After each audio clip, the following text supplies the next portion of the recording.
What is it about the Negro? I mean, every other group that came as an immigrant somehow, not easily, but somehow got around it. Is it just the fact that Negroes are black? White America must see that no other ethnic group has been a slave on American soil.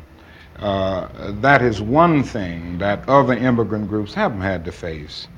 The other thing is that the color became a stigma. American society made the Negro's color a stigma. America freed the slaves in 1863 through the Emancipation Proclamation of Abraham Lincoln, but gave the slaves no land or nothing in reality, and as a matter of fact, to get started on. At the same time, America was giving away millions of acres of land in the West and the Midwest, which meant that there was a willingness to give the white peasants from Europe an economic base.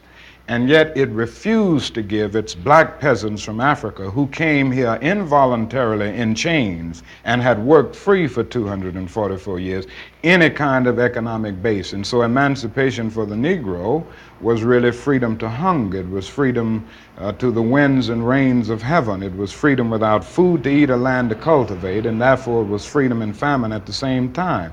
And when white Americans tell the Negro to lift himself by his own bootstraps, they don't look over the legacy of slavery and segregation. I believe we ought to do all we can and seek to lift ourselves by our own bootstraps, but it's a cruel jest to say to a bootless man that he ought to lift himself by his own bootstraps. And many Negroes, by the thousands and millions, have been left bootless as a result of all of these years of oppression and as a result of a society that deliberately made his color a stigma and something worthless and degrading.